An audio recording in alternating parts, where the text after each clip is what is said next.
Привет Airsofters, my name's Sam, and today I'm going to go over the MTW AK-105 on today's What the Tech. In this video I'm going to show you how to disassemble the AK, get the engine out, take the front end off, get the inner barrel and hop up out, go over the BLINC board, take the pistol grip off, take out the trigger block group, and show you how to disassemble it and reassemble it. There'll be timestamps in the description below that you can jump around to the sections you're most interested in, so let's get started. The tools you're going to need for the disassembly are a 1/4-inch wrench, a 5mm hex key, a 1.5mm hex key, and a 2mm hex key, and a can of WD-40 to wipe the gun down with after you're finished handling it. If you don't have a 2mm hex key, you can simply unscrew this, and you have a 2mm hex key right there. You can even put that in there, use this, turn it. So, let's take the dust cover off. Now you gotta take out the charging handle and guide. So that spins and that can come out. This is the engine retention clip. Used 2mm hex key to take out these two screws here. Now that I've got those loosened up, I'm gonna push forward on the engine just a little bit so I can work it loose. Take that out. Unplug the solenoid cable first, and then carefully take the engine out. Now, in order to get the engine out, this is a little different on the regular MTW. You're going to need to take the 1/4-inch wrench and loosen this. And then you're going to take the airline and pull it out through the bottom. To find out more about how to disassemble and maintain your engine, please note the video linked below.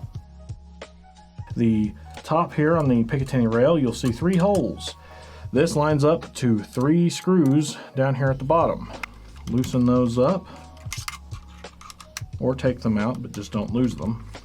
And then you're going to separate the front from the receiver, and then you're going to have to pull the inner barrel out. So now we have the front end with the inner barrel.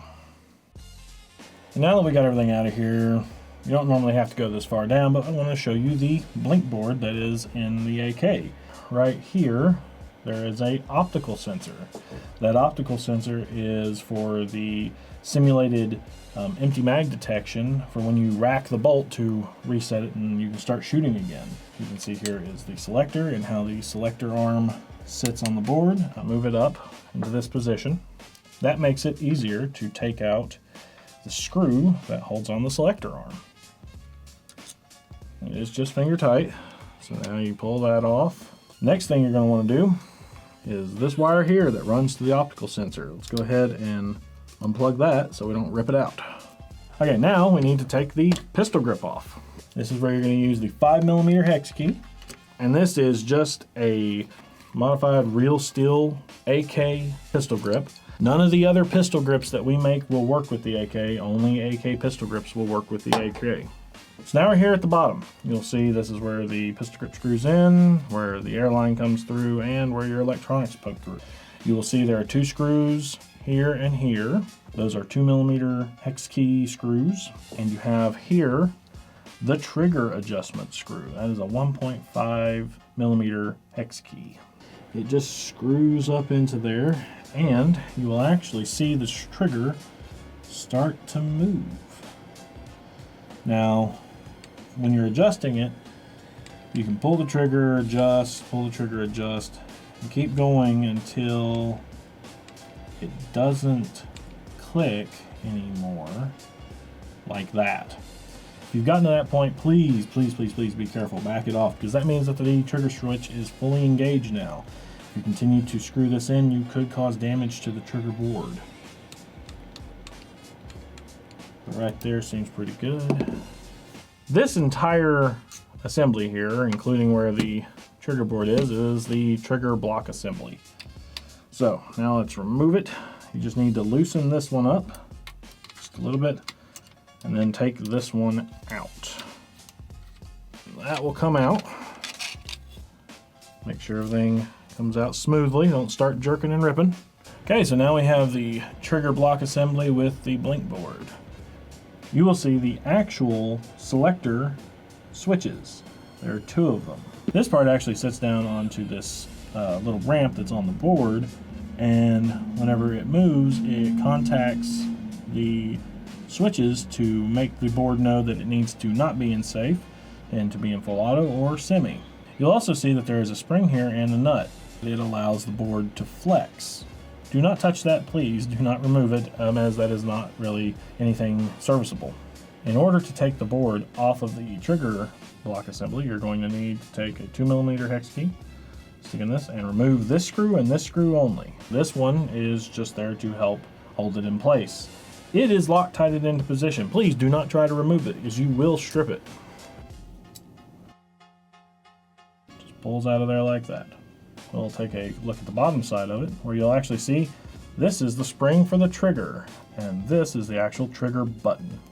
This is where the actual trigger is, where the adjustment screw sets. That's all this is. You'll note this little nub here. That's actually what the spring sets onto, kind of like a spring guide.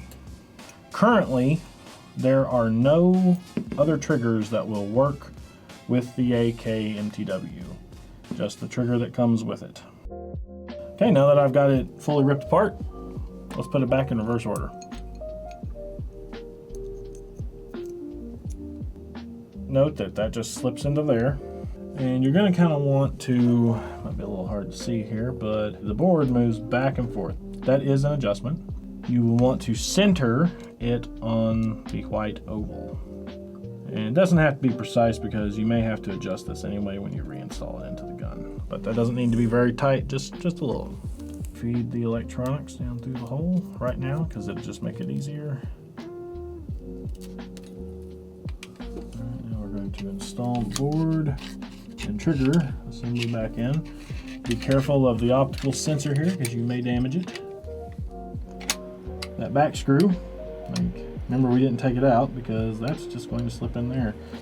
Now with that screw we took out, just put it back in. It doesn't need to be super tight.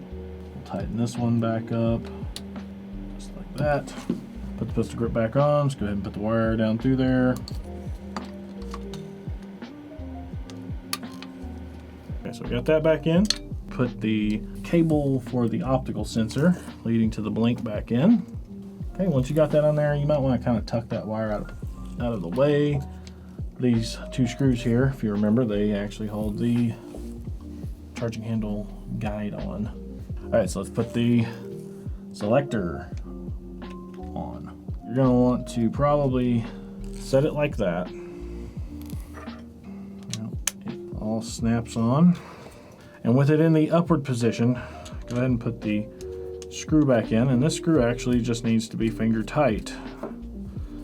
The spring force caused by the board and the selector arm will actually keep that really tight. In safe, it should not shoot. First setting, it should fire full auto. And in this setting, it should fire semi-auto. If you run into a situation where you're firing on safe or you're shooting full auto in semi, what you're going to want to do is loosen this screw up just a little bit and slide the board forward or back. If it's in select fire mode when it should be in semi, you'll want to slide the board forward. If it's firing when it's in safe, you'll want to slide the board back. Once you get it working correctly, go ahead and tighten the screw the rest of the way up. Don't over tighten it. You see here are 2 little guides so that the hop up actually sits in straight up and down and does not move. You have to put the inner barrel in first like this, and then slide the front on.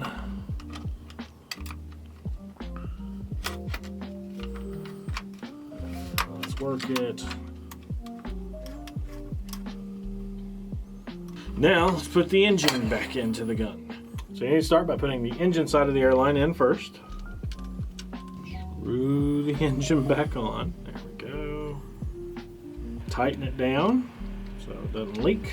Push forward on the hop up. Make sure that it goes in between those wings and it's straight up and down. Put the nozzle into the hop up. Now Let's take the engine retention clip bracket thing into position. That should just sit down there like that. And with the 2mm hex key, screw these in.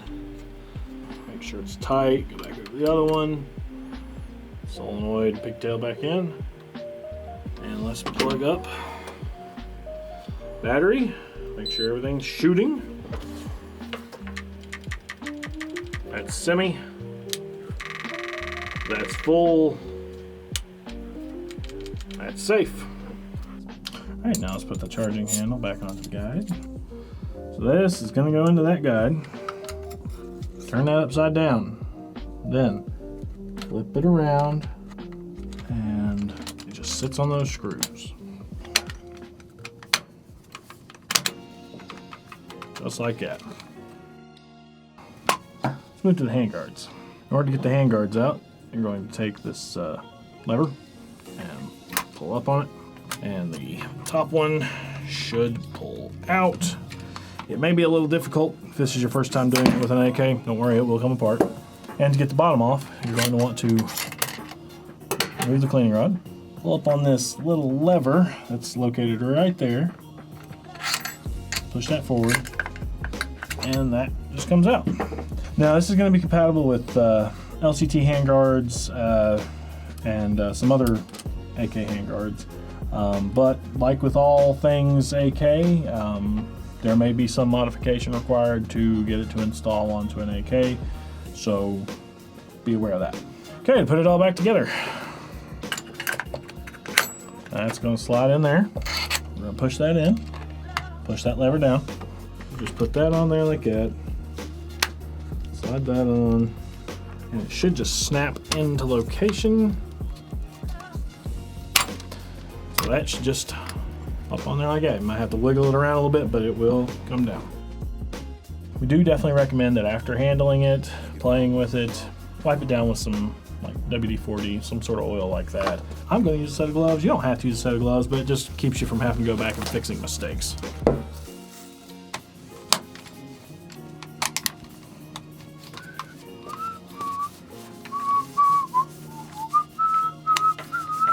All right, so we've got it all lubed up, ready to be put away and ready for the next game. So yeah, that's been the video on the MTW AK-105. Hope it was helpful for you, and do svidaniya, airsofters. We'll see you on the field.